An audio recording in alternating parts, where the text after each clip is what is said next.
প্রিয় দর্শক, আমি অরুণাভ প্রধান। আপনারা দেখছেন YouTube channel Team Dream Life. আজকেরটা আমাদের ছোটদের জন্য একটা অনুষ্ঠান, ইনফরমেশন যাই বলুন। ছোটদের বাবা মার জন্য 2024 সালে বাচ্চার কেরিয়ারের জন্য সেরা ইনভেস্টমেন্ট কি কি আছে এবং 5টা সেরা ইনভেস্টমেন্ট অপরচুনিটি এখন কি কি আছে, সেইটা আজকে আলোচনা করব। আলোচনা শুরু করার আগে একবার বলে দিই নিয়ম মাফিক কথাটা। আমাদের অবশ্যই সাবস্ক্রাইব করুন, করা হয়ে গিয়ে থাকলে ধন্যবাদ। আর লাইক, কমেন্ট, শেয়ার এগুলো তো অবশ্যই করবেন। তা দেরি না করে ডেকে নি ড্রিম লাইফ অ্যাডভাইজারির কর্ণধার শুভ্রকান্তি দাসকে। শুভ্র, ওয়েলকাম। নমস্কার। নমস্কার শুভ্র, সেরা 5টা ইনভেস্টমেন্টের অপরচুনিটি কি আছে এই 2024 সালে দাঁড়িয়ে বাবা মার জন্য, তুমি একটু বল। হ্যাঁ, thank you Arunava for the session. আমরা অ্যাকচুয়ালি যেটা আলোচনা করব, অবশ্যই বলবো যদি আপনাদের এই ভিডিওটাকে সেভ করে রাখুন, কারণ যেটা আমরা বলবো সেটা আনবায়াসড। আমরা অপশন দেওয়ার চেষ্টা করবো যাতে এটা সবার জন্য বেস্ট হয়, এবং আমরা এটা রিসার্চ বেসড। আমরা দেখেছি এই 5টা টুল সব থেকে এই মুহূর্তে মনে হয় মানে বেস্ট। সেই হিসাবে আমাদের রিসার্চ, আমাদের টিম এটা ফিডব্যাক দিয়েছে, তো আমরা সেই হিসাবে 5টা জিনিসকে আমরা রিকমেন্ড করছি। তো সেখানে ক্ষেত্রে আমাদের ফার্স্ট রেকমেন্ডেশনে যেটা আসছে সেটা হচ্ছে only for girl child is recommended, that is Sukanya Samriddhi Yojana. এটা পোস্ট অফিসের মাধ্যমে হয়, এটা কিন্তু কোনো মেল চাইল্ডের জন্য হয় না, ফিমেল চাইল্ডের জন্য তাদের পেরেন্টসরা এই ইনভেস্টমেন্টটা করতে পারে। প্ল্যানটার যেটা ইউনিক জায়গা সেটা হচ্ছে আপ টু 1.5 লাখ টাকা পর্যন্ত বছরে এখানে ইনভেস্ট করা যায়, এবং বাচ্চার 21 বছর বয়সে এই টাকাটা পাওয়া যায়। যে বয়সে করবে সেখান থেকে 21 বছর পরে তার ম্যাচুরিটি, এবং এটা 8% আজকের দিনে দাঁড়িয়ে গ্যারান্টেড। এভরি কোয়ার্টারে এর ইন্টারেস্ট রেটটা রিভাইজ হয়, তবু আজকের দিনে দাঁড়িয়ে 8% ট্যাক্স ফ্রি গ্যারান্টেড। এই যেটা অপশনস আছে, it is one of the best টুল। কারণ আমাদের আমরা জানি যে এফডি বা আদার্স যে সমস্ত ইনস্ট্রুমেন্ট গুলো আছে সেখানে ক্ষেত্রে একটা ট্যাক্সের ব্যাপার থাকে। তো সেখানে ক্ষেত্রে এই পুরো সুকন্যা সমৃদ্ধিতে কিন্তু কোনো ট্যাক্সের ব্যাপার নেই, পুরোটা কিন্তু ট্যাক্স ফ্রি। ইন্টারেস্ট রেট মে ভ্যারি, কিন্তু আজকের দিনে দাঁড়িয়েও ইট ইজ গিভিং 8%, এবং বেশ কয়েক বছর ধরে এর কোনো চেঞ্জ হয়নি। তো সেক্ষেত্রে এটা একটা ভালো জায়গা। যদি এমার্জেন্সি কোনো ফান্ডের দরকার পড়ে, তাহলে সেখানে ক্ষেত্রে যেটা হয় 18-র পরে এখান থেকে একটা লোন নেওয়ার অপশন আছে। ফর যদি তার ম্যারেজের কোনো অপশন বা দরকার পড়ে, সেই কারণেই একমাত্র লোন নেওয়া যায়, এছাড়া কোনো অপশন নেই। আর এছাড়া ম্যাচুরিটিতে পুরো টাকা, এবং আজকে 0 থেকে 10 ইয়ার্স এর বাচ্চার জন্যই এই প্ল্যানটাকে নেওয়া যেতে পারে। এবং এটা one of the best tool for the girl child for the 2024। এটা one of the best investment. এটা আমরা একটা হচ্ছে ফার্স্ট অপশন বললাম। এরপরে যে সেকেন্ড অপশনটা সেটা বলছি, সেটা হচ্ছে শুভ্র, আমাদের। শুভ্র, একটা পয়েন্ট বলি। ওই যে হ্যাঁ, 0 to 10 ইয়ার্স বললে, এখানে জিরো মানে কি 91 দিন না ওইটা মানে একদিন বয়স? হ্যাঁ, বাচ্চা হওয়ার পর থেকে, কারণ যেহেতু এখানে কোনো লাইফ কভারের ব্যাপার নেই, এখানে ক্ষেত্রে এটা যেহেতু একটা ইনভেস্টমেন্ট, সেখানে ক্ষেত্রে একদম একদম, এইটা অনেক অনেক অনেক হ্যাঁ, অপরচুনিটিতে তো একটা 91 দিন বা ওরকম ব্যাপার আর থাকে। এটা পুরো ইনভেস্টমেন্টটা বাচ্চার নামেই হয়, বাবা বা এটা হচ্ছে ওরা ওরা বেনিফিশিয়ারি। তো সেখানে ক্ষেত্রে এবং যে রিটার্নটাও আসে সেটা তাদের অ্যাকাউন্টেই আসে যখন বাচ্চাদের 21 মানে ফিমেল চাইল্ড যার 21 বছর কমপ্লিট হয়। তো এটা তার ক্ষেত্রে আমরা ট্র্যাডিশনাল প্ল্যান, এবং এটা যেহেতু কেন বলছি, আমাদের ক্ষেত্রে যেটা মেন জায়গা যাতে বাবা মা তার বাচ্চার জন্য বেস্ট ইনভেস্টমেন্টটা করতে পারে। তো সেক্ষেত্রে আমাদের এটা আপ টু, এবং সেখানে ট্যাক্স বেনিফিট, ট্যাক্স ফ্রি এই ব্যাপারটাও আছে। সেকেন্ড, আমাদের খুব পুরনো, আমাদের জানা, কিন্তু তাও আজকের দিনে দাঁড়িয়ে রেলিভেন্ট খুব, that second instrument, that is PPF, public provident fund. Public provident fund 8%, 7.1% আজকের দিনে দেয়, এবং এটাও কোয়ার্টারলি রিভিশন হয়। এটাও ট্যাক্স ফ্রি, এবং এখানেও 1.5 লাখ টাকা পর্যন্ত এফটিসি তে পাওয়া যায়। এবং এটাও কিন্তু আমাদের সাজেস্টেবল বাচ্চাদের জন্য ইনভেস্ট করা, এবং সেখানে ম্যাচুরিটিতে ট্যাক্স ফ্রি এই টাকাটা যেটা আসে সেটা একটা ভালো টাকা। এমার্জেন্সিতে এখানে 5 বছর পরে এখান থেকে লোন নেওয়ার অপশন আছে। এছাড়া আমাদের যে ফান্ডটা আসে 15 বছর যখন কমপ্লিট হয়ে গেলে 15 বছরের স্কিম, তারপরে এটাকে এক্সটেনশন একটা অপশনও আছে। এভরি 5 ইয়ার্সে ওটা এক্সটেনশন করা যায়, এবং সেখানে ক্ষেত্রে এটাকে আমরা বাড়াতে পারি। বিভিন্ন ব্যাংক বা এরকম কিছু পোস্ট অফিস বা বিভিন্ন এরকম জায়গাতে এটা আমাদের ইনভেস্টমেন্টের অপশন আছে। এখন অনলাইনে তো পিপিএফ এর অ্যাকাউন্ট খোলা যেতে পারে।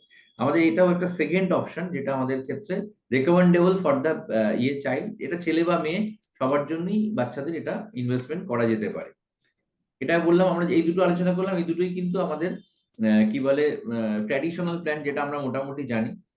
থার্ড যেটা টুলটা নিয়ে বলবো, সেটাও হয়তো শুনেছেন, কিন্তু আমরা এটাকে নিয়ে বলছি, দ্যাট ইজ সোভরেনিন গোল্ড বন্ড। এটা গোল্ড বন্ড অ্যাকচুয়ালি এটা কেন বলছিস, ফিজিক্যাল গোল্ডের থেকে সোভেনির গোল্ড বন্ড ইজ রেকমেন্ডেড, তার দুটো কারণ আছে। প্রথম কারণ হচ্ছে গোল্ড বন্ডেতে আমাদের মেকিং চার্জেস বা এগুলো লাগে না। তো ওভারঅল আমরা দেখেছি 10 থেকে 12% সেখানে সেভ হয়। এছাড়া আমাদের জিএসটিও আছে, তার মিলিয়ে প্রায় 15% এর মতো ছাড়। আর গোল্ডের লাস্ট এর 10 বছরের ইন্ডেক্স বলছে গোল্ডেতে প্রায় 10 থেকে 12% এর মতো রিটার্ন দিয়েছে। এবং গোল্ড একটা এমন একটা প্রোডাক্ট যেখানে ক্ষেত্রে লং টার্মে কিন্তু একটা ভালো রিটার্ন দেয়। এছাড়াও এই সোভেনির গোল্ড বন্ডের আরেকটা ব্যাপার আছে, আমাদের ব্যাংকের সেভিংস এর মতো এটা কিন্তু 2.5% করে প্রত্যেক বছর একটা ইন্টারেস্টও জেনারেট করে। তো সেখানে ক্ষেত্রে এখানে আমাদের মানে overall it is a good instrument, এবং যেহেতু এটা ফিজিক্যাল নয়, এটা ডিজিটাল ফর্মে থাকে, অতএব সেখানে ক্ষেত্রে আমাদের এটা হয় কি বলে, লং টার্মেতে আমাদের এটা কিন্তু it is a good instrument to invest. এবং ওভারঅল আমরা যেটা দেখলাম যে ফিজিক্যালের থেকে এটাতে ডিফারেন্স হচ্ছে প্রায় 10 থেকে 15% ইনক্লুডিং তার মেকিং চার্জেস বা জিএসটি মিলে এটা বেনিফিটটা এখানে আসছে বলে আমাদের এটা, আমরা সোভেনির গোল্ড বন্ডটাকে নাম্বার 3 হিসেবে রেকমেন্ড করছি ফর যে কোনো চাইল্ডের জন্য আমরা করতে পারি। নাম্বার 4 ইনস্ট্রুমেন্ট, এবং এটাও আমরা যেটা করি সেটা হচ্ছে মিউচুয়াল ফান্ড। মিউচুয়াল ফান্ডের মধ্যে রেকমেন্ডেড দুটো ফান্ড আমরা বলি, কেন লং টার্ম যেহেতু এতে, সেখানে ক্ষেত্রে ইন্ডেক্স ফান্ড। এবং ইন্ডেক্স ফান্ডটা ক্ষেত্রে লং টার্ম হওয়ার জন্য আমাদের দুটো ফান্ডের আমরা বলবো, একটা হচ্ছে লার্জ ক্যাপ ফান্ড, একটা হচ্ছে flexi cap fund. Large cap fund এবং ফ্লেক্সি ক্যাপ ফান্ড আজকের দিনে দাঁড়িয়ে ওভারঅল যে মোটামুটি যারা স্টেডি ফান্ড হাউস যে কোনো জায়গাতেই এটা যারা এটার বিশেষজ্ঞ তাদের সাথে আলোচনা করে এখানে রাখা যেতে পারে।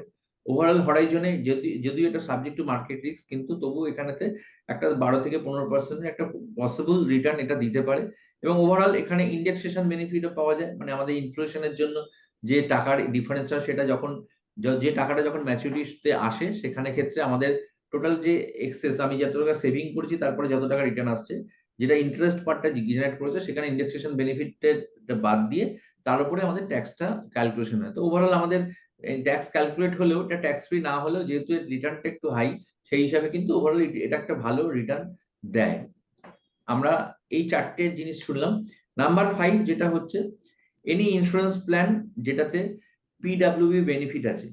আমি কেন রেকমেন্ড করছি এটা 5th এর ক্ষেত্রে, সেটা হচ্ছে যে প্রিমিয়াম ওয়েভার বেনিফিট সমেত কোন ইন্স্যুরেন্স প্ল্যান ফর চাইল্ড, আমাদের যতগুলো ইনস্ট্রুমেন্ট আমরা আগে শুনলাম প্রত্যেকটাতে কিন্তু একটাই formula applicable, that is save and create. মানে আমি ওটাকে প্রথমে সেভ করব এবং ওই টাইম পর্যন্ত যদি সেভ করতে পারি ফর বাচ্চার 10, 15, 20, তবেই কিন্তু গিয়ে সেটা ক্রিয়েট হবে আমি যেটা চাইছি।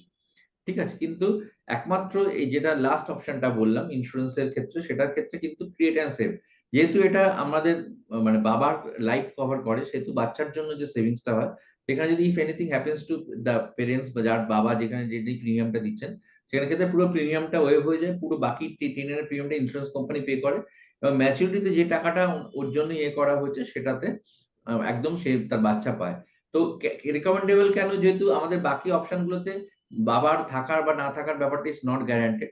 তো আমরা যে 5টা অপশন বললাম, আমার মনে হয় যদি এটা ডাইভার্সিফাই করে নিজের চয়েস মতো যদি আমি এই টোটাল ফান্ডের একটাতেই সবকটা না রেখে কিছু, কিছু ভাবে ভেঙে অ্যাজ পার আমাদের availability of fund, as per our choice আমরা কিন্তু সিলেক্ট করতে পারি ফর বাচ্চার এবং কোনটাই বায়াস না অনলি ফর মিউচুয়াল ফান্ড বা অনলি ফর ইন্স্যুরেন্স বা অনলি ফর পিপিএফ এরকম না করে যদি এটাকে যদি ভেঙে করি, তাহলে সেখানে ক্ষেত্রে একটা ওভারঅল একটা ভালো রিটার্ন আমাকে এখান থেকে দিতে পারে। এবং যে কারণে করছি mainly for the purpose of higher education.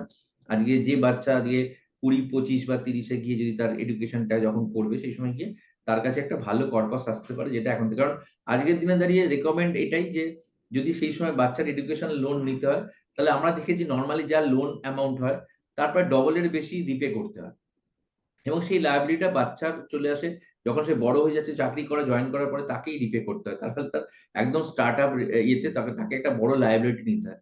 তো ওভারঅল যদি পেরেন্টসরা যদি একদম ছোট বয়সে বাচ্চার বিফোর 5 ইয়ার্স অফ দ্য এর যদি তারা প্ল্যান করে, তাহলে কিন্তু it will be a wonderful for the. এবার সেখানে শর্টফল যদি কিছু থাকে, then they can go for the loan. তো আমার যদি 50%, 60%, 70% ফান্ড ক্যান বি প্রোভাইডেড, তাহলে কিন্তু আমরা অনেকটাই ওর গোলের কাছাকাছি পৌঁছে যেতে পারি। তো এটাই আমার এটাতে শেয়ার করার ছিল। Excellent, excellent. খুব ছোট্ট করে সংক্ষেপে 5টা পয়েন্ট তুমি যা বলে দিলে শুভ্র, এরপরে কথাই হয় না। মানে অ্যাকচুয়ালি এটা যারা দেখছেন হয়তো বিনিয়োগ করার কথা চিন্তা করছেন, তাদের একটা জিনিস দেখুন, এর মধ্যে একটা আছে, সেটা প্রথমে বললো সুকন্যা সমৃদ্ধি। ওটা কিন্তু সুকন্যা, শুধুমাত্র কন্যার জন্যই। বাকিগুলো কিন্তু পুত্র কন্যা সবার জন্য ভ্যালিড। এর মধ্যে শুভ্র যেটা বলেছে, একটা বাজারের ঝুঁকির উপর নির্ভরশীল, আর একটা হচ্ছে পুরোপুরি আপনার মানে ঝুঁকিটা নেই, এই কারণে গ্যারান্টেড তার সাথে ইন্স্যুরেন্সের বেনিফিট আছে। কিন্তু সুব্রত যেটা সব থেকে প্রাইম পয়েন্ট বললো যে কোনো কিছুর উপর একটা বায়াসড হয়ে না থেকে, কারণ ইনভেস্টমেন্ট ফিল্ডে এটা সব থেকে আগে বলা হয় যে ফ্রুট স্যালাড যেমন একটা ফল দিয়ে হয় না, 5 মিশালি ফল দিয়ে ফ্রুট স্যালাড তৈরি হয়, ইনভেস্টমেন্টও সেরকম হওয়া উচিত। তো সেই হিসেবে শুভ্র যেটা বললো কিন্তু খুব প্রণিধানযোগ্য, যে সব কটাতেই কিছু কিছু কিছু কিছু করে অঙ্ক কষে সব থেকে ভালোভাবে যেটা ঠিক হবে আপনার যিনি অ্যাডভাইস করেন তার সাথে আলোচনা করে ঠিক করুন, নিজে একটু পড়াশুনো করে দেখে নিন। এবং ইন্স্যুরেন্সের বেনিফিটটা হচ্ছে, সত্যি কথা বলতে গেলে আমি আজকে বিনিয়োগ করলাম, কাল আমি আর নেই, বাকি 4টে কিন্তু কি করা হবে তা খুব মুশকিল হয়ে যায়, কারণ টাকাটা ওইটুকু যা বিনিয়োগ হয়েছে, যেটা বললো সেভ অ্যান্ড ক্রিয়েট, ইন্স্যুরেন্স একমাত্র জায়গা যেটা আগে টাকাটা ক্রিয়েট করে, যেটা এক্সিস্ট করছে না এই টাকাটা ক্রিয়েট করে তারপরে ধীরে ধীরে সেভিং করা হয়। এই কথাটা আমরা পরে কখনো আরো বিশদে দরকার হলে আলোচনা করব। আপাতত এইটুকু থাকুক, খুব ছোট্ট করে সুবিধাজনক ভাবে বলা হলো। আপনাদের যদি এ সম্পর্কে কোনো কোয়ারি থাকে আমাদের কমেন্ট বক্সে কমেন্ট করুন, আমরা অবশ্যই আপনাদের সাথে যোগাযোগ করব, আমাদের নাম্বার তো পেয়েই যাচ্ছেন, অবশ্যই যোগাযোগ করবেন। তাহলে শুভ্র এই অবধি থাকুক, thank you very much, thank you. খুব ভালো একটা ইনফরমেশন দিলে। তো সবাই ভালো থাকুন, আবার শিগগিরই দেখা হচ্ছে। Thank you.